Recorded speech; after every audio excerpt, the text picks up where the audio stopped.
오늘은 우리가 어린이 주일을 맞이해서 천국 가려면 예수님께서 우리가 어린아이 같이 되라 라고 말씀하셨거든요. 과연 그 뜻이 무엇인지 우리가 함께 알아보려고 합니다.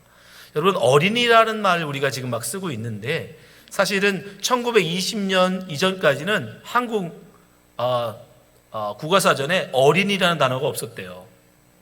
그전에는 아이, 소년, 소녀 이런 말은 있어도 어린이라는 단어가 없었답니다. 그래서 이 어린이라는 단어는 소파 방정환 선생님이 만드신 거래요. 1920년 우리 편찬한 새벽 잡지라고 하는 그 잡지에 처음으로 어린이 노래라고 하는 그 노래를 번역하면서 처음으로 그 어린 아이라는 이 말을 어린이라고 만들어서 번역을 해서 쓰신 거예요. 그래서 children, 영어로는 children으로 있었겠죠. 그것을 어린이라는 말로 처음으로 쓰신 거예요.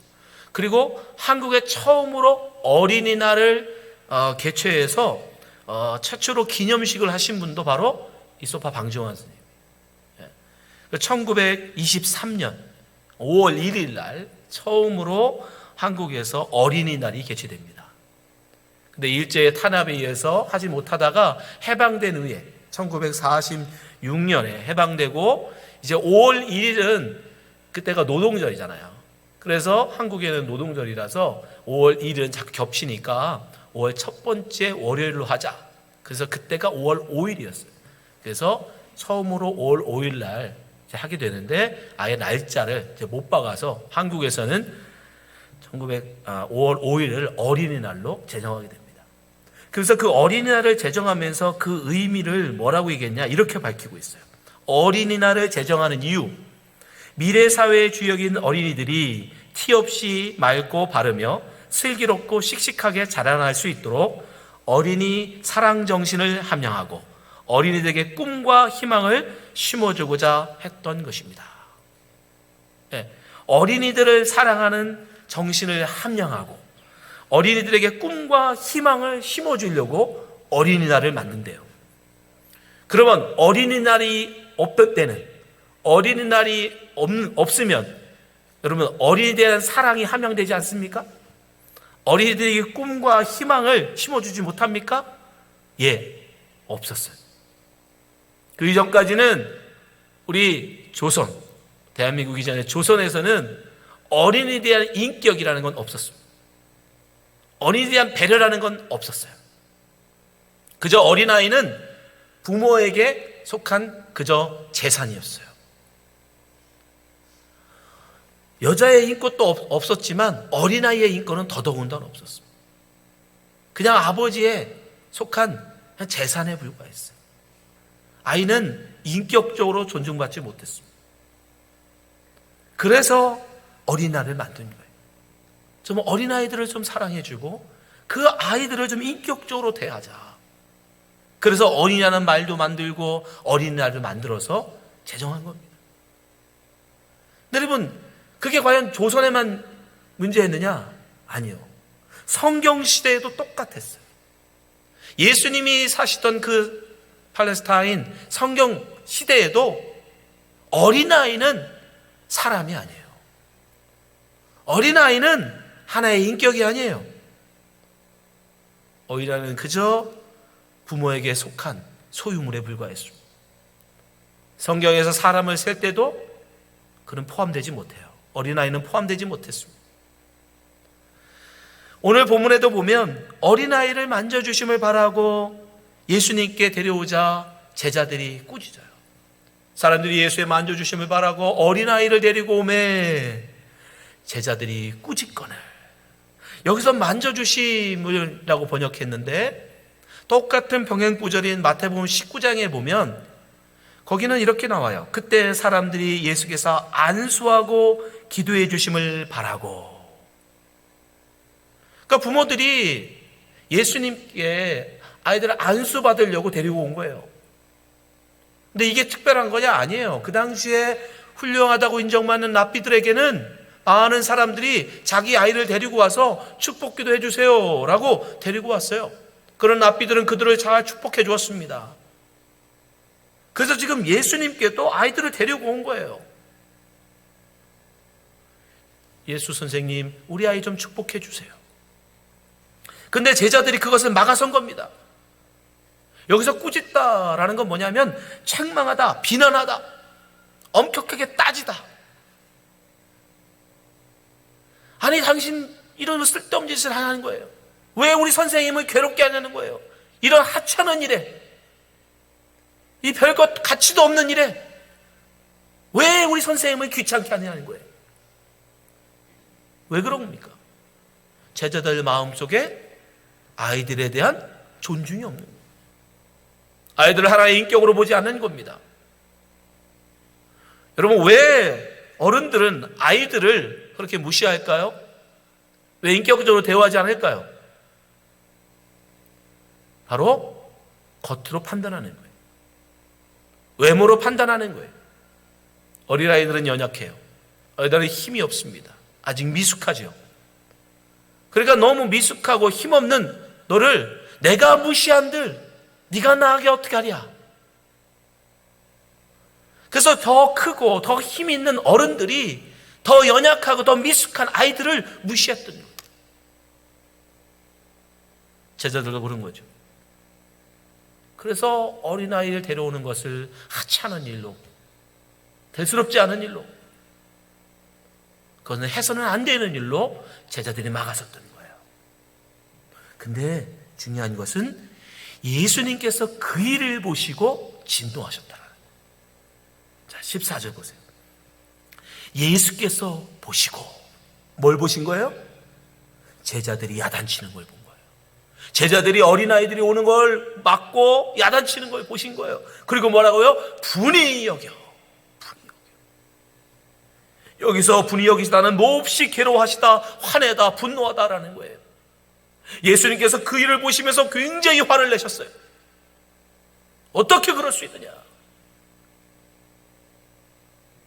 사람을 외모로 평가하고, 자기보다 힘없다고, 자기보다 많이 모른다고, 자기보다 연약하다고 그렇게 무시하고 그를 차별하지 말라는 거예요.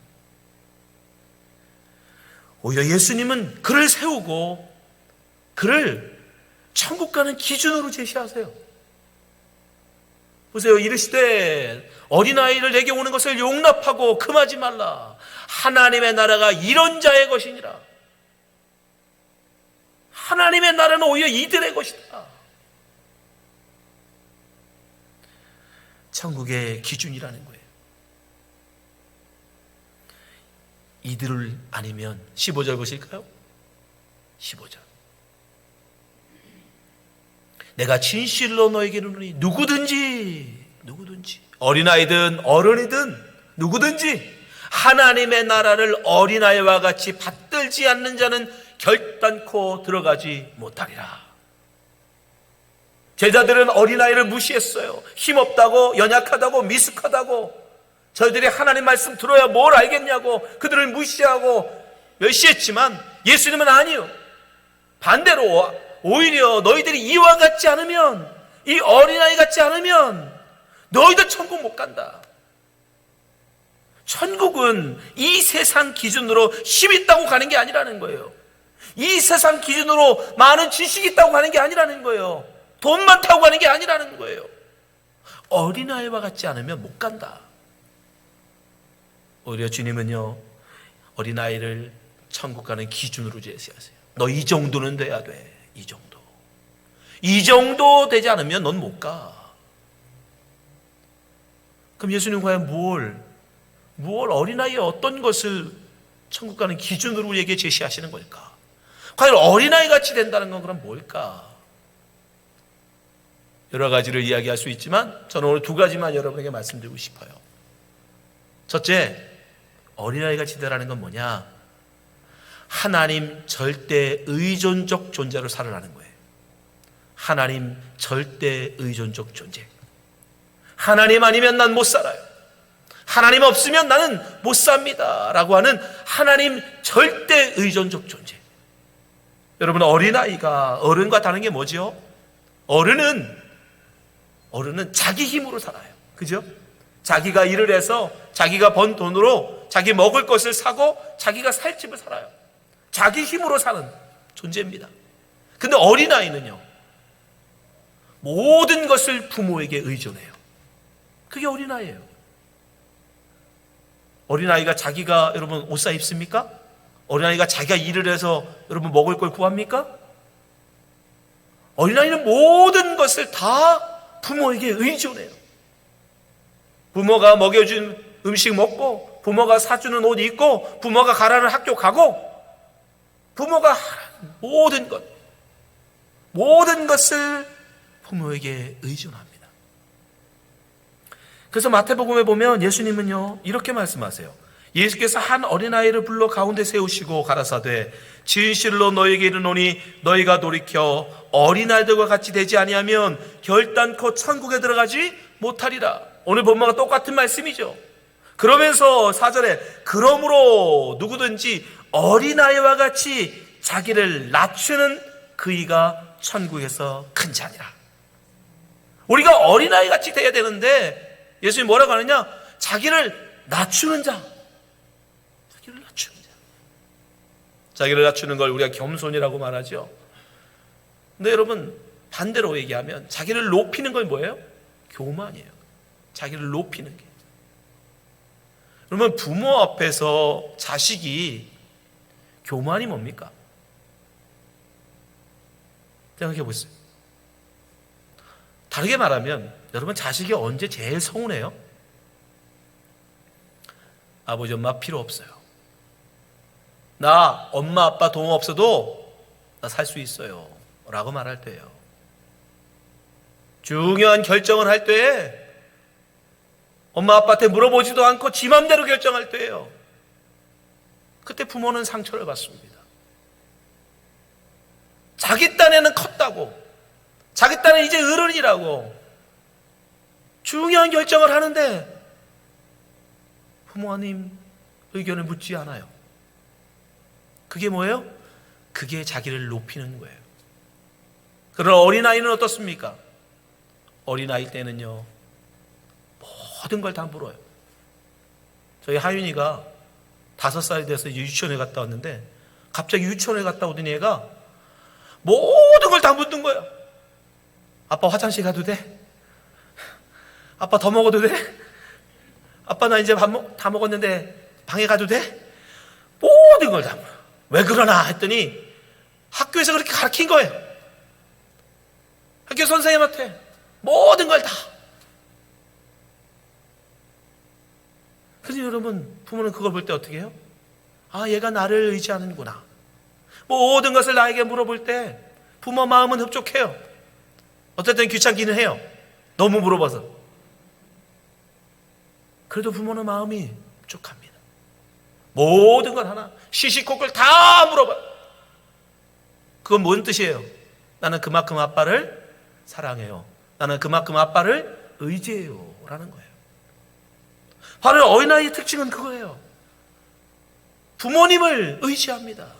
늘 부모님과 함께하길 원해요. 모든 것을 부모님과 함께하길 원하고 부모님 안에서 결정하길 원해요. 근데 어른들은 어떻게 해요? 자기 혼자 하려고. 오히려 그걸 어른이라고 자랑스러워해요. 부모 도움 안 받는 걸 자랑으로 여깁니다.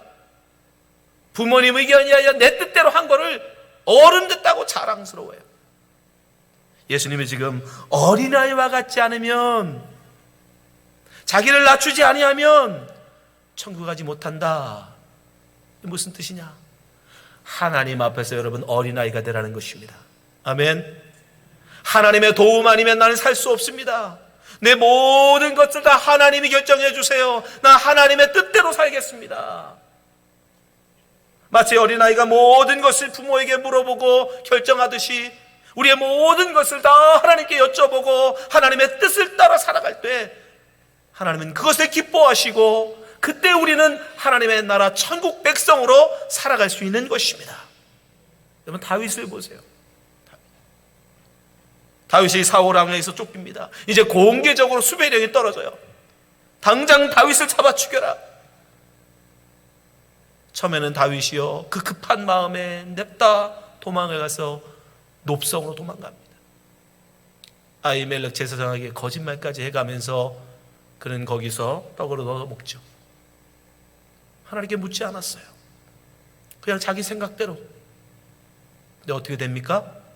나중에 그것을 도액이라는 사람이 사울 왕에게 일러 바침으로 사울 왕이 높성에 있는 제사장들뿐 아니라 그 성의 남녀노소를 다 죽여버려요. 하나님께 묻지 않고 자기 뜻대로 자기 생각대로 결정했더니 피바람이 불어버려요.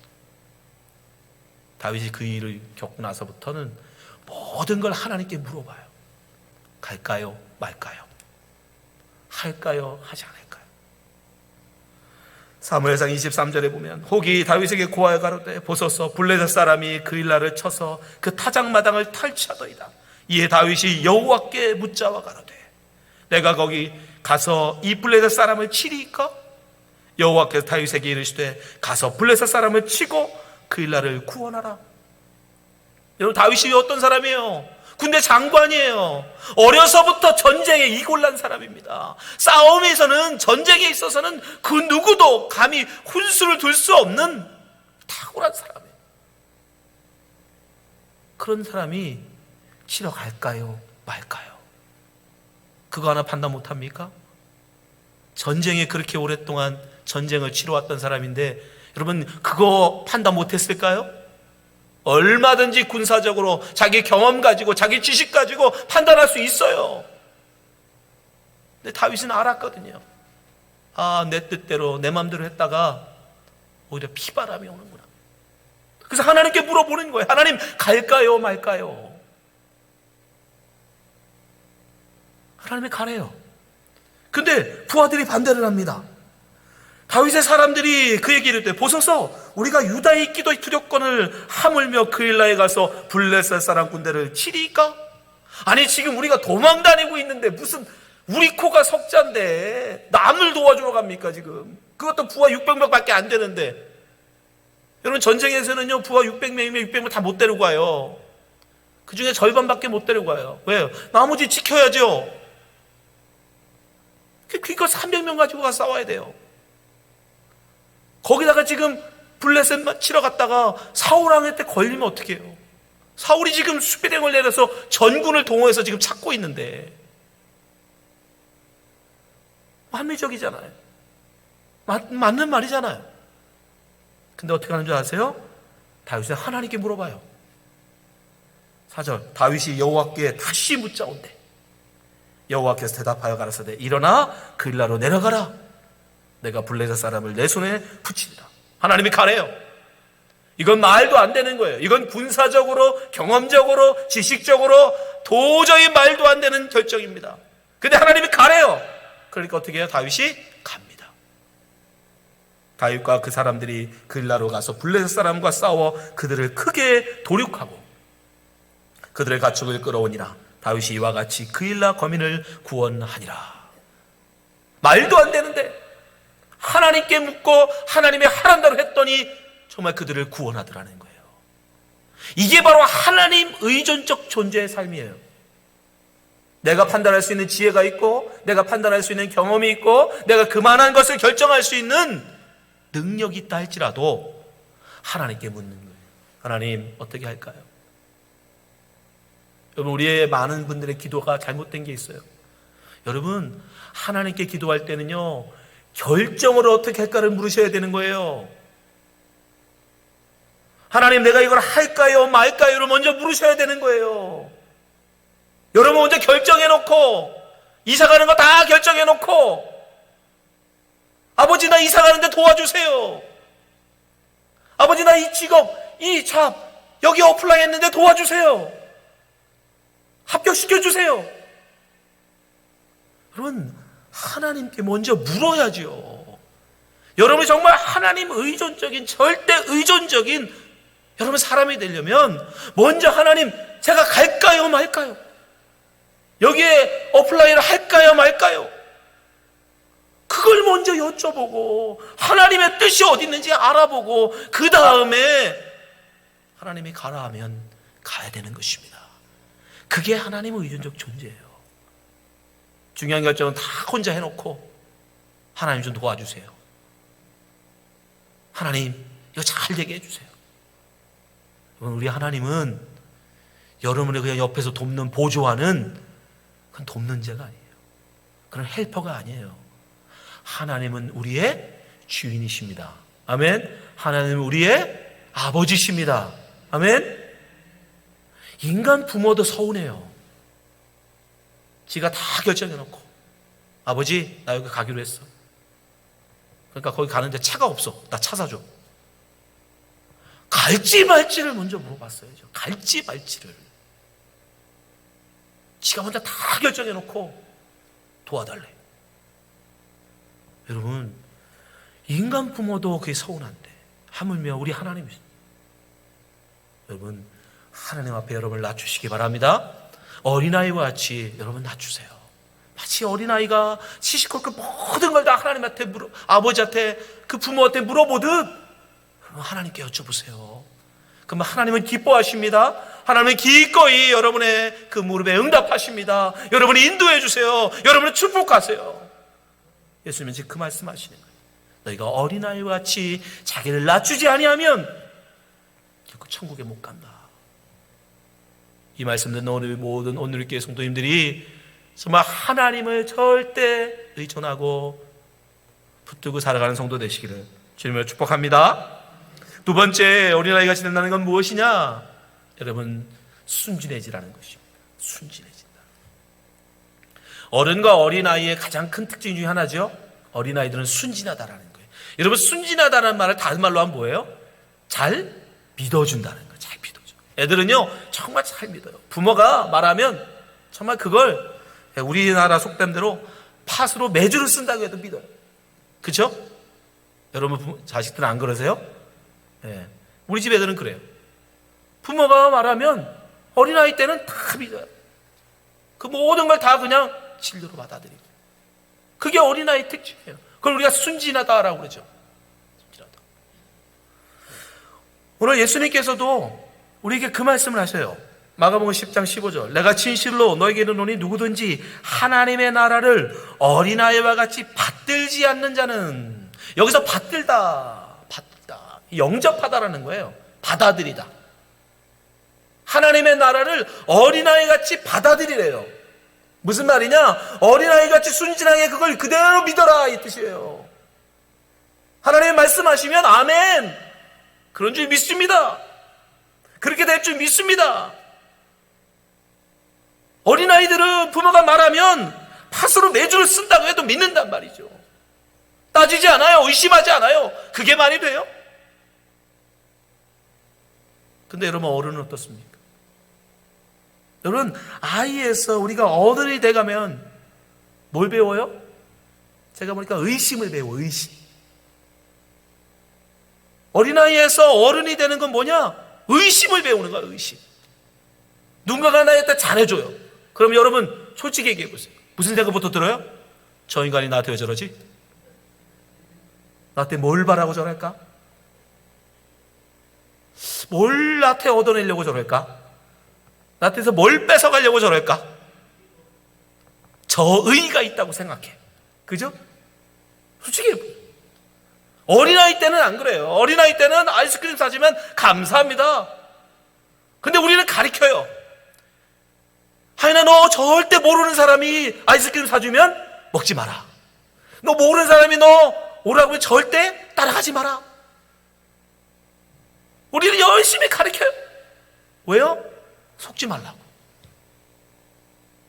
나쁜 사람들한테 속지 말라고 열심히 가르쳐요. 그래서 어른이 되면 어떻게 됩니까? 순진함이 다 없어지죠. 그래서 이제 누가 호의를 가지고 정말 기쁜 마음으로, 즐거운 마음으로 베풀어주는 호의도 받으면서 이 인간이 왜 이럴까? 나한테 뭘 바라고 이럴까? 여러분, 결국 어른이 된다는 건 뭐냐? 믿음이 없어져. 신뢰가 없어져. 그러다 보니까 나중에 뭐예요? 하나님 말씀조차도 의심해요. 세상에서는 잘 살 수 있어요, 여러분.